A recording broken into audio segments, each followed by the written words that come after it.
আমার চোখের সামনে আমার ভালোবাসার মানুষ এক মেয়ের সাথে গভীর চুম্বনে লিপ্ত আছে। আমার চোখ দিয়ে অঝরে পানি পড়ছে। আমার সামনে যারা এমন কাণ্ডে লিপ্ত আছে তা হলো আমার প্রাক্তন প্রেমিক সামির, এবং তার সাথে যে মেয়েটির সাদৃশ্যের সাথে নিজেকে জড়িয়ে রেখেছে তা হলো আমার কলিজার টুকরা বান্ধবী মিথিলা। আশ্চর্য লাগছে তাই না? তাহলে আমার কথাই ভাবেন আমার কেমন লাগছে।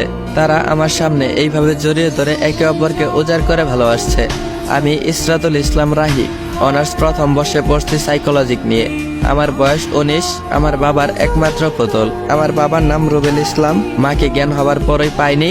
বাবার কাছে শুনেছি মা নাকি খুব বড় অসুখ হবার কারণে মারা গিয়েছে, আল্লাহর কাছে চলে গিয়েছে আমাদেরকে ছেড়ে। কিন্তু আমার বাবা আমাকে রেখে দ্বিতীয়বার বিয়ে করেনি। আমাকে মানুষ করার জন্য উনি সবসময় আমার কথাকে প্রাধান্য দিতেন, যা চাইতাম চোখের সামনে এনে দিতেন।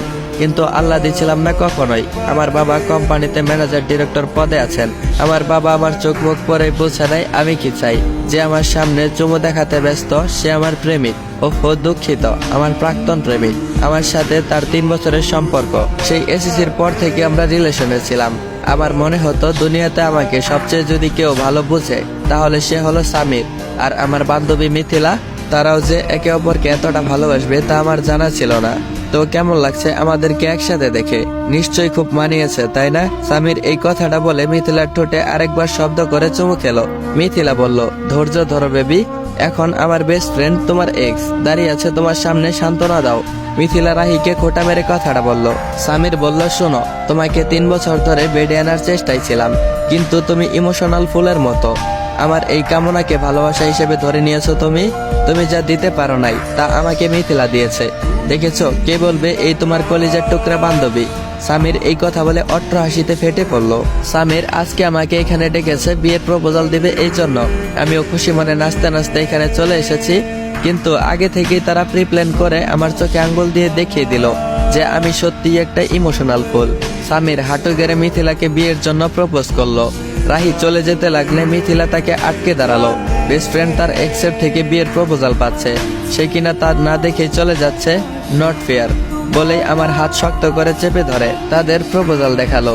সামির মিথিলাকে আংটি পরিয়ে আবারও তাদের চুমুতে ব্যস্ত হয়ে পড়লো। রাহির মনে হচ্ছে পা চলছে না। কোনো মতে রিক্সা নিয়ে বাড়ি চলে আসলো সে। চাবি নিয়ে ভিতরে ঢুকে ডুকরে কান্নায় ফেটে পড়লো সে। বুকের বাঁ পাশটায় চিনচিনে ব্যথা করছে। কি হবে এটার? রাতের বেলা আজকে রাতে সে খাবারও খেতে আসেনি। রুবেল সাহেব চিন্তায় পড়ে গেছে। তার হাসি খুশি থাকা মেয়েটা এমন ভাবে নেতিয়ে গেছে কেন? অনেকক্ষণ নিজের ঘরে পাইচারি করে রুবেল সাহেব থামতে না পেরে রাহির ঘরে চলে গেল। রাহি তখন বেডের নিচে 2 হাত বাজ করে ডুকরে কেঁদে উঠছে। সে যে কাঁদতে কাঁদতে কেঁপে উঠছে রুবেল সাহেব বুঝতে পারলো। তার বুকটাও কেমন জানি চিনচিনে ব্যথা করে উঠছে। দ্রুত তার মেয়ের কাছে আসলো তিনি। তারপর রুবেল সাহেব জিজ্ঞেস করলো, কি হয়েছে বলো, আমার মায়ের কি হয়েছে বলো আমাকে। কেউ কি কিছু বলেছে? কি লাগবে বলো। রুবেল সাহেব অস্থির হয়ে জিজ্ঞেস করছে। রাহি কিছু বলছে না, কিন্তু রুবেল সাহেবকে দেখে ধরে হাউমাউ করে কেঁদে উঠলো। মেঝেতে বসা অবস্থায় রুবেল সাহেব মেয়েকে জড়িয়ে ধরলো। রাহি কিছু বলছে না, শুধু হাউমাউ করে কেঁদেই চলে যাচ্ছে। বাবা, আমি শহরে থাকবো না, প্লিজ আমাকে অন্য কোথাও নিয়ে চলো। আমি এখানে থাকলে আর বাঁচবো না, মরে যাব।